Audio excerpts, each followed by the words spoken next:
Conferencia General de la Iglesia de Dios presenta Palabra Fiel es esta, una serie de audios para que usted conozca o corrobore la doctrina de Dios enviada a través de su Hijo para salvación a todo aquel que en Él crea. Así será mi palabra que sale de mi boca. No volverá a mí vacía, antes hará lo que yo quiero y será prosperada en aquello para que la envíe. Sea usted bienvenido. A la manada pequeña, la Iglesia de Dios, paz a vosotros. Les saluda su hermano diácono Macario López Andrés. Es un placer compartir con ustedes en esta ocasión el tema las cabañas y su significado. En ella se pretende dar a conocer el significado espiritual de esta fiesta en sus diferentes aspectos simbólicos, la de los frutos, la de las flores y de la caña. El presente título fue publicado en El Abogado de la Biblia en el mes de septiembre de 1959, escrito por el hermano ministro Alberto García Becerril, Las cabañas y su significado. Desde el día terrible en que la bomba atómica destruyó Hiroshima en 1945, parece que los pueblos del mundo han entrado a una etapa de morbosidad extrema en cierta forma, que los lleva cautivos por los senderos opuestos a la gracia divina del gran Maestro que pronto hará su aparición en las nubes del cielo con grande poder y gloria. Hay indiferencia, incredulidad y, desgraciadamente, aún en la iglesia ha podido hacer su efecto entrando en un estado glacial esta morbosidad. Parece que a veces se deja sentir, aún en el púlpito, una congelación espiritual que hace temblar nuestros huesos. Sin embargo, es en este tiempo cuando la voz de "tú habla", escuchen o dejen de escuchar, debe alzarse con más ímpetu, sabiendo que es el cumplimiento mayúsculo de las profecías marcadas para nuestros tiempos, y más cuando sabemos que a nosotros, los siervos de Dios, que en su plan infinito nos ha colocado como ministros de la Iglesia de Dios, para la difusión del mensaje glorioso de Cristo Jesús y hacer clara su enseñanza en medio de los pueblos. No muchas iglesias se han preocupado por conocer a fondo las doctrinas del Antiguo y Nuevo Testamentos. ¿Y cuántas iglesias no han conocido al verdadero Dios? Ignoran su voluntad, desconocen sus planes y contradicen sus propósitos. Movido por este estado difícil religiosamente hablando, quiero tratar en esta ocasión la importancia de las cabañas y mostrar su significado para lograr un entendimiento más exacto de esta fiesta, que según el poco entendimiento de algunos, creen que quedó enclavada en la cruz. ¿Qué es esta fiesta? Empero a los 15 días del mes séptimo, cuando hubieres allegado el fruto de la tierra, haréis fiesta a Jehová por 7 días. El primer día será sábado. Sábado será también el 8º día. Y tomaréis el primer día gajos con fruto de árbol hermoso, ramos de palmas y ramas de árboles espesos, y sauces de los arroyos, y os regocijaréis delante de Jehová por 7 días. Y le haréis fiesta a Jehová por 7 días cada un año.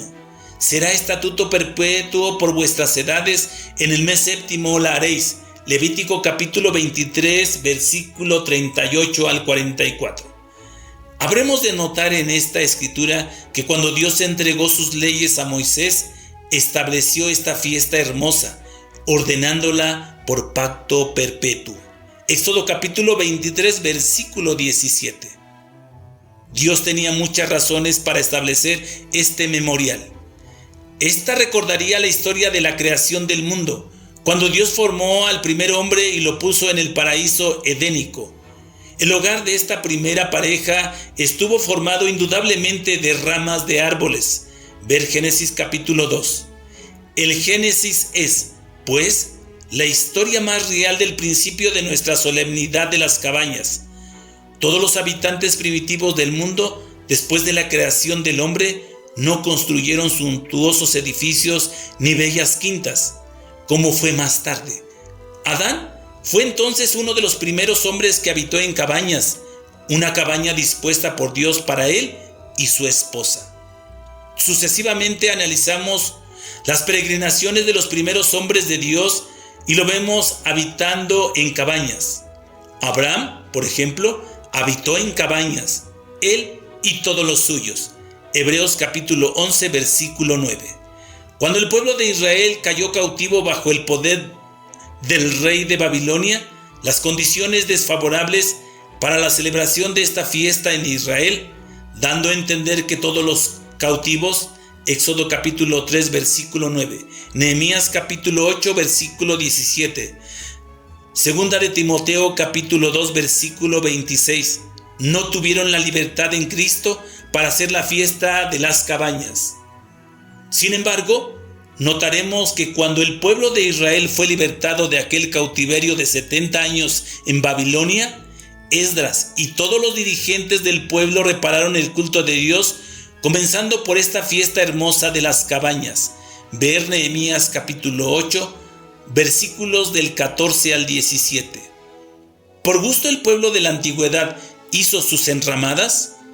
¿Por gusto nosotros ahora hacemos la fiesta debajo de ramas? No, cada rama y cada fruto de los que se forma la cabaña es más que una representación divina. Analizando cada uno de sus frutos, ramas, flores, palmas, etc., vemos la representación de Cristo. Y después de haberlo entendido podemos decir esto de la Biblia: ciertamente Jehová está en este lugar, y yo no lo sabía. Génesis capítulo 28, versículo 16. Volviendo al tiempo de la creación, vemos su proceso y su maravillosa obra. En el tercer día Dios crió toda la vegetación. Génesis capítulo 1, versículo 11 y 12. ¿Y para qué? La respuesta que salta de la lógica nos hace entender que todo ello fue para el beneficio del hombre, del cual hasta hoy disfrutamos. Cada vez que pasamos nuestros ojos sobre los campos, especialmente en primavera, nos quedamos absortos al contemplar la maravillosa alfombra matizada con los 1000 colores de las flores. Cada planta, cada árbol que admiramos nos invita a caer de hinojos delante del Creador, pues cada una de ellas manifiesta tácitamente la incontenible sabiduría divina. A la voz del gran Creador de «sea hecho», en el tercer día aparecieron las diversas clases de plantas, de árboles y de flores. Aún para cada clima hubo vegetación que embelleció los campos, hubo flores que matizaron la vida, hubo frutos que alimentaron a los seres.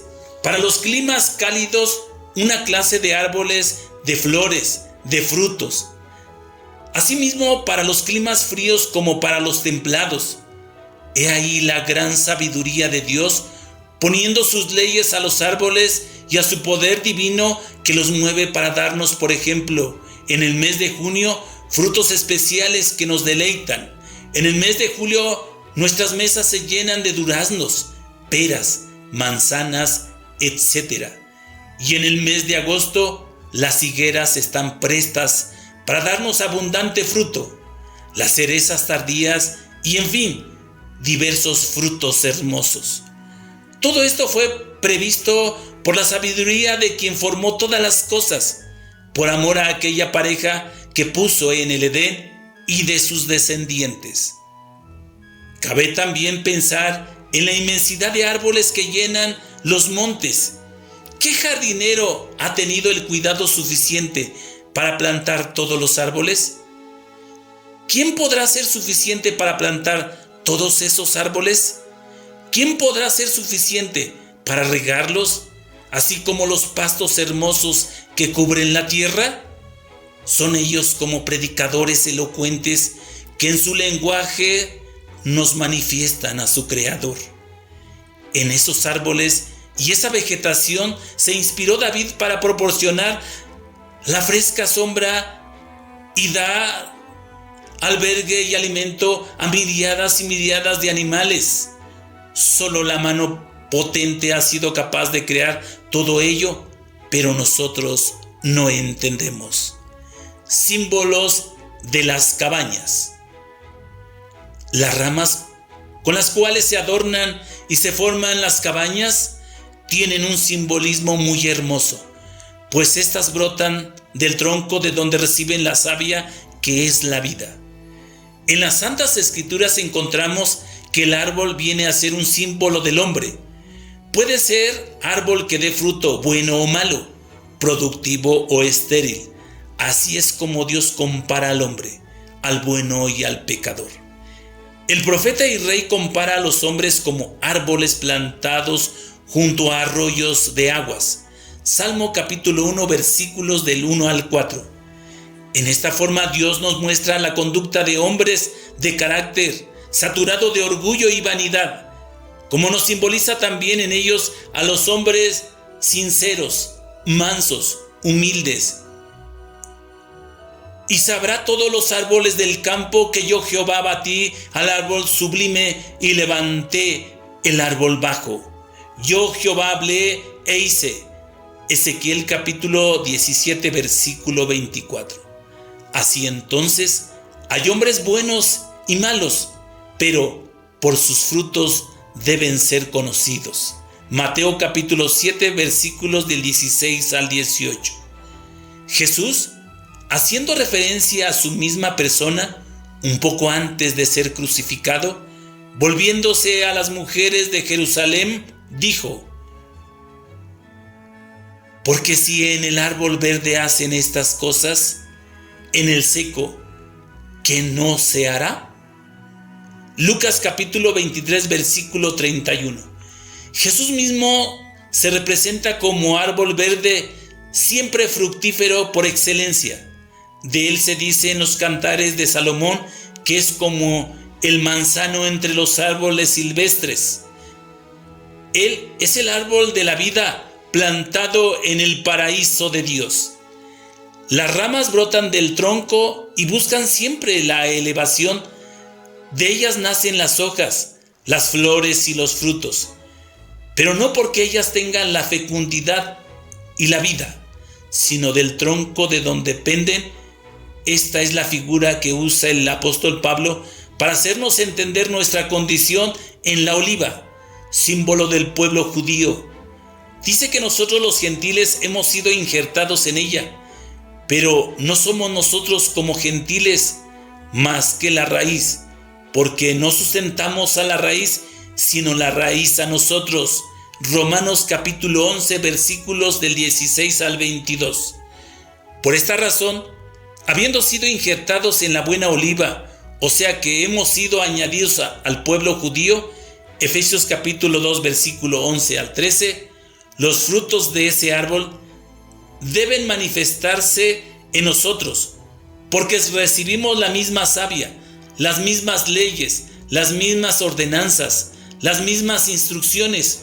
Por eso esta fiesta de las cabañas y otras más que son bíblicas no nos espantan como a muchos que no son de Israel, los cuales están alejados de la República de Israel, extranjeros a los pactos de la promesa, sin Cristo, sin esperanza y sin Dios en el mundo. Efesios capítulo 2 versículo 12. ¿Por qué? Porque solamente en Israel hay Dios. Segundo libro de los Reyes capítulo 5 versículo 15. Es posible que algunos digan que fuera de Israel también hay Dios, pero no es el Dios que da la vida eterna. Aquel es el Dios de este siglo que ha cegado el entendimiento de los incrédulos para que no les resplandezca el verdadero evangelio. Segunda carta a los Corintios capítulo 4 versículo 4. Con amor, hasta aquí la primera parte. Esté al pendiente de la segunda parte. Paz a vosotros, amados hermanos.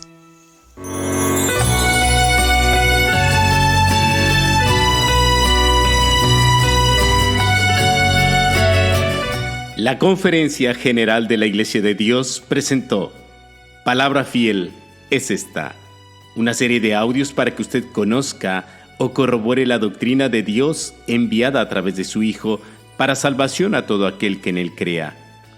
Así será mi palabra que sale de mi boca. No volverá a mí vacía, antes hará lo que yo quiero y será prosperada en aquello para que la envíe. Que Dios le bendiga.